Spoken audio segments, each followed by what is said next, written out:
नमस्कार, आप देख रहे हैं सिटी पोस्ट लाइव। मैं हूं सृष्टि राज। बिहार की राजनीति में वोटर लिस्ट पुनरीक्षण को लेकर नया सवाल उठ रहा है और उठ गया है। इस बार कांग्रेस ने एक बड़ा खुलासा करते हुए चुनाव आयोग और केंद्र सरकार की कार्यशैली पर गंभीर सवाल उठाए हैं। कांग्रेस ने दावा किया है कि बेगूसराय से भाजपा सांसद और केंद्रीय मंत्री गिरिराज सिंह, जिनके द्वारा हाल ही में एक मृत व्यक्ति के श्राद्ध में शामिल होने की खबर सामने आई थी, उस मृत व्यक्ति का नाम अब फिर से वोटर लिस्ट में जोड़ दिया गया है। इस मुद्दे पर बिहार प्रदेश कांग्रेस अध्यक्ष राजेश राम ने कहा कि चुनाव आयोग की कार्यप्रणाली अब पूरी तरह से संदेह के घेरे में है।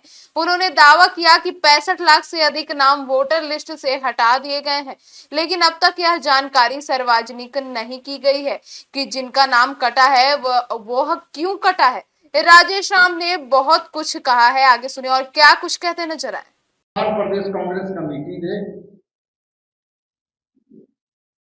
2 तारीख को एक पत्र जारी किया और फिर दोबारा 3 तारीख को एक पत्र जारी किया इंडिया गठबंधन के तौर से, और उसमें हमने इलेक्शन कमीशन से जो मांग की कि आप 65,64,000 के लगभग आपने नाम वोटर लिस्ट से अलग कर दिया और उनके ईपिक नंबर से बाहर कर दिया। उसमें हमने मोटे मोटे ये दोनों पत्रों के माध्यम से हमने सवाल किया था, जिसका सवाल अब तक हम लोगों को अप्राप्त है। और वो पहला सवाल था कि जिनको आप मृत पाए गए, जिनको आप अस्थायी तौर से उपलब्ध नहीं पाए गए, जिनको आप उस पत्ते पर नहीं पाए, इन सारी सेगमेंट में किन किन वोटरों के नाम आपने बाहर किया, उनको वोट देने से वंचित किया, उसकी विस्तृत सूची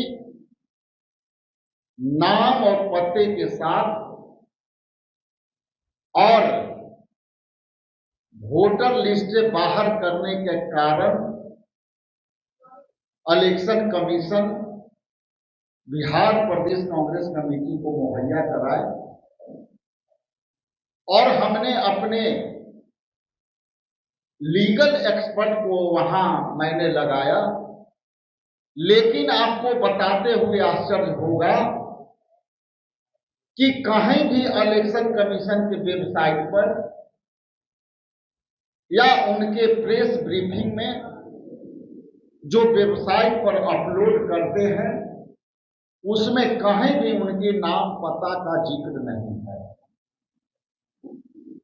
कैसे हटे, उनका क्या नाम था, उनके पिता का क्या नाम था।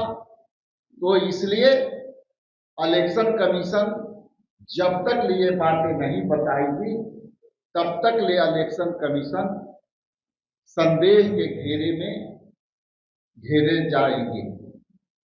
दूसरी बात कि कई ऐसे मृत पाए गए लोगों को सूची से एलिमिनेट करने का जो सूची जारी हुआ है, कल मैं नालंदा में था, एक बूथ पर कई ऐसे लोग हैं जो उनको मृत के नाम पर उनको नाम हटाए गए हैं। हम उसको आपके बीच उपलब्ध कराने के प्रयास करेंगे, क्योंकि अलग अलग जिलों से हम लोग प्रयास कर रहे हैं कि ये सारे मुद्दे से, चाहे वो मृत्यु पर के आधार पर छांटे गए हों, चाहे एड्रेस पर अस्थायी रूप से छांटे गए हों, उनके नामों पे आपके सामने प्रस्तुत करो। इसलिए विस्तृत जानकारी के लिए मैं अपना माइक आदरणीय प्रणव झा जी को सौंप रहा हूं। निष्पक्ष चुनाव आयोग और मीडिया, स्वतंत्र मीडिया अगर चुनाव आयोग की निष्पक्षता समाप्त हो जाएगी तो फिर लोकतंत्र हार जाएगा, क्योंकि तब आपकी आवाज दर्ज नहीं है, आवाज झूठ की दर्ज। जो गरीब है, जो मजबूर है, जो पलायन करने को,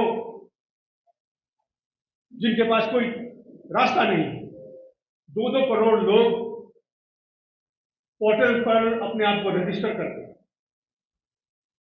करोड़ों लोग जो है वो 10,000 से कम आय के ऊपर आश्रित है। तो लगातार ह्रास होते इस लोकतंत्र में, और भारत को लोकतंत्र की जननी बिहार में, जो आपका बिहार कह रहा था कि बिहार लोकतंत्र की जननी है, परिवर्तन की शुरुआत यहीं से होती है। तो मैं आप लोगों के माध्यम से यहाँ की जागरूक जनता को अपील करूंगा, कांग्रेस पार्टी को की तरफ से अपील करूंगा कि अपने अधिकारों को समझिए। वो लोग जो आपसे वोट मांगने आते हैं, उनसे प्रश्न पूछिए कि आपके अधिकारों का हनन क्यों हो रहा है, आपके वोट को क्यों काटा जा रहा है। वो लोग, एक पूर्व चुनाव आयोग के अधिकारी ने अपना एक्सपीरियंस वो साझा किया है सोशल मीडिया पर कि उन्होंने अपना और अपनी पत्नी दोनों का डॉक्यूमेंट अपलोड किया, और जब एपिक नंबर डालकर वो चेक किया तो उन्हें यह बताया गया कि आप कृपया बीएलओ को संपर्क करें। ये हाल है उन लोगों का जिन्होंने सरकार में सेवाएं की है, जो पढ़े लिखे हैं, जो अपने अधिकारों के प्रति जागरूक हैं। वैसे लोग जो बाहर रहते हैं, जिनको वो सुविधाएं नहीं मिली, जो सशक्त नहीं है, उनके अधिकार कौन दिलाएगा? उनके अधिकार को दिलाने की जिम्मेवारी आपकी है, हमारी है। आप मतलब मीडिया, हम मतलब हम राजनीतिक दल, और वो लोग जो इस प्रेस वार्ता को देख रहे हैं। यही कहकर मैं अपनी बात समाप्त करता हूं। आप सभी का बहुत बहुत धन्यवाद। एग्जैक्टली व्हाट गाइडलाइंस करी नहीं कहा, सुप्रीम कोर्ट की सलाह है कि आधार को जो है आप माने, आधार तो आपका डॉक्यूमेंट है। आप अभी एयरपोर्ट जाएंगे, वहाँ आधार मांगा जाता है। रेलवे पे आप जो है बुकिंग कराने जाएंगे, वहाँ आधार मांगा जाता है। तो सरकार का अपना जो डॉक्यूमेंट, इन डॉक्यूमेंट जिनको मानने को तैयार नहीं, और इसका कोई कन्विंसिंग जवाब नहीं है। ऐसा लगता है कि पहले से सोच लिया गया था कि जिनका काटना है उनका आधार, उनको अगर ये डॉक्यूमेंट इंक्लूड कर देंगे तो काटने में दिक्कत है, उनका वोट काटना निकालना है। तो इस वजह से, लेकिन मुझे हमें खुशी इस बात की है कि कोर्ट जो है वो मुस्तैद दिखती है। उन्होंने कहा है कि जिनके नाम काटे गए, जिनका उदाहरण मैंने दिया, बेगूसराय के नीरज जी जो है अभी ज्वाइन करे बेगूसराय से है, कि गिरिराज सिंह की कॉन्स्टिट्यूंसी में वो जिनके श्राद्ध में गए, उनके नाम जो है वो वोटर लिस्ट में, और वो चुनाव आयोग का अधिकारी कटिहार का, जिसने अपना डॉक्यूमेंट अपलोड किया, तो कोर्ट ने कहा है कि आप 10-15 लोगों को, ऐसे लोगों को ले आए जो कि जीवित, उनका वोट काट दिया गया है, उन्होंने कागज अपना जमा किया, उनका वोट नहीं है, तो वो फिर इस पर कड़ी कार्रवाई करेंगे, और हमें पूरा भरोसा है।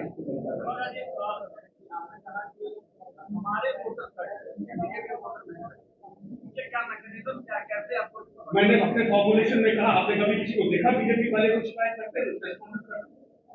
जदयू को नहीं करते, नहीं देखा। सत्ताधारी दल के किसी भी व्यक्ति को देखा है प्रेस कॉन्फ्रेंस करते हुए? आवाज कौन अपनी उठाता है, बोलता कौन है? जिसका हानि होता है, जिसका अधिकार लिया जाता है, जिसे छीना जाता है, जिसका सब कुछ संरक्षित हो, उसको तो वो तो चुप बैठे, वो जाएगा लोगों के बीच।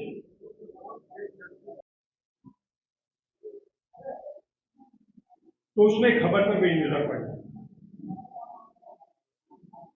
और खबर का जो मतलब है वो है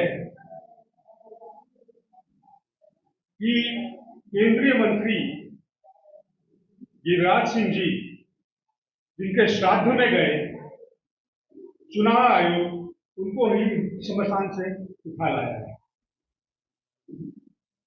मतलब ये वैसे लोग हैं जिनकी मृत्यु हो चुकी है। ये घटना बेगूसराय, और ऐसे करीब से करीब 15 लोगों के नाम चुनाव आयोग की लिस्ट में है, वोटर लिस्ट में है, और कुछ तो ऐसे हैं जो कि 15 साल पहले जिनकी मृत्यु हुई। तो इसके बाद कहने को कुछ रहता नहीं कि वोटर लिस्ट दुरुस्त करने के नाम पर जो खेल खेला जा रहा है सत्ता में बैठे लोगों के द्वारा, जिस तरह से सुप्रीम कोर्ट के ऑब्जर्वेशन की अनदेखी की जा रही है, उसको बुलडोज करने की कोशिश हो रही है। समय है जनता को जागरूक होने का, सरकार से सवाल पूछने का। और सवाल बड़ा सिंपल है, साधारण है कि जो प्रक्रिया वैधानिक नहीं है उसका निष्कर्ष, उसका परिणाम वैधानिक कैसे हो सकता है। वोटर लिस्ट अगर दुरुस्त करना था, अगर स्पेशल इंटेंसिव ड्राइव करना था, तो राजनीतिक पार्टियों से बात होनी चाहिए थी, नागरिक से विचार विमर्श होना चाहिए था, तैयारी होनी चाहिए थी। कई बार समाज के ऐसे लोगों को चुनाव आयोग अपना चेहरा बनाती है जिनकी क्रेडिबिलिटी होती है, और कभी भी चुनाव आयोग के प्रयास का आशय जो है ये नहीं होता कि वोटरों की संख्या कम कर दी जाए। चुनाव आयोग हमेशा वोटर की संख्या बढ़ाने की कोशिश करता है। ये चुपचाप की गई प्रक्रिया ये बताती है कि दाल में काला है। ये कवायद जो है वो विरोधी पक्ष के वोटरों को वोटर लिस्ट से काटने का प्रयास है, क्योंकि चुपचाप कैसी चीजें की जाती है। चुपचाप चुनाव में चंदा लिया जाता है, चुपचाप पीएम केयर फंड्स में पैसा लिया जाता है, चुपचाप एयरपोर्ट, देश के संसाधन पीएसयू उसे भेज दिए जाते हैं। ये चुपचाप वोटर लिस्ट का काम नहीं है, क्योंकि लोकतंत्र का रीढ़ जो है वो वोटर है। और इसमें मजेदार बात यह है कि प्रक्रिया शुरू होने के पहले जो चुनाव आयुक्त हैं उन्होंने कहा कि कम से कम 20% लोग तो कटेंगे, उनका नाम बाहर हो। ये उनको शुरू में कैसे पता कि 20% लोग कटेंगे, और अब देखें तो कटे हैं। और जब यह प्रक्रिया शुरू हुई तो सारे विपक्षी दल चुनाव आयोग के दरवाजे पे गए गुहार लगाने। आश्चर्य की बात है कि सत्ता पक्ष के लोग क्यों नहीं गए। उनको डर नहीं था कि उनके वोट काटे जाएंगे, कि उनके वोटरों को वोटर लिस्ट से हटा दिया जाएगा, इसका भय उनको नहीं था। क्यों? किसी तरह का आश्वासन था, कोई साठगांठ है। ये उनके मन में उनको डर क्यों नहीं आता, उनके मन में प्रश्न क्यों नहीं? तो शायद इसलिए है क्योंकि उनको भरोसा है कि उनके वोटरों का संरक्षण होगा। रोज संसद में प्रदर्शन हो रहा है, आज स्थगित हो गया क्योंकि सोरेन जी का निधन हो गया, लेकिन रोज संसद में प्रदर्शन हो रहा है। संसद में इसलिए हो रहा है क्योंकि संसद, सरकार तय करती है कि चुनाव आयुक्त की नियुक्ति कैसे होगी, और इस सरकार को देश के मुख्य न्यायाधीश पर, सर्वोच्च न्यायालय के न्यायाधीश पर भरोसा नहीं। क्या ये आश्चर्य की बात नहीं कि प्रधानमंत्री को सर्वोच्च न्यायालय के मुख्य न्यायाधीश के ऊपर भरोसा नहीं है, क्योंकि उन्होंने चुनाव की नियुक्ति की प्रक्रिया से मुख्य न्यायाधीश को हटाया। लोकतंत्र के संरक्षण के लिए 3 संस्थाएं जिम्मेवार होती हैं।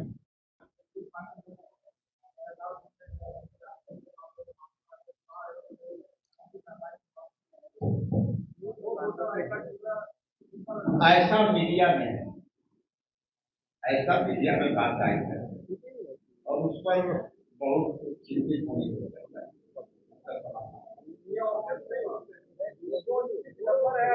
जैसा विपक्ष के लोग तो मांग किए हैं कि जांच होनी चाहिए, तो इसमें घबराहट नहीं करना। विपक्ष कुछ भी कर सकता है। विपक्ष ये भी कहेगा कि सारे इंडिया गठबंधन के लोग को जेल दे। विपक्ष तो ये भी कहेगा कि सारे इंडिया गठबंधन के लोग को जेल भेज दो, चुनाव को कर दो।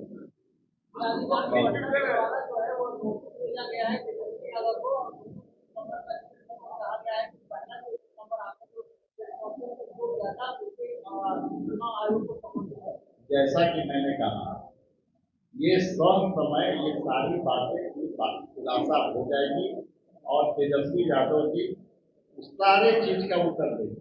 चिंता नहीं। बहुत बहुत धन्यवाद।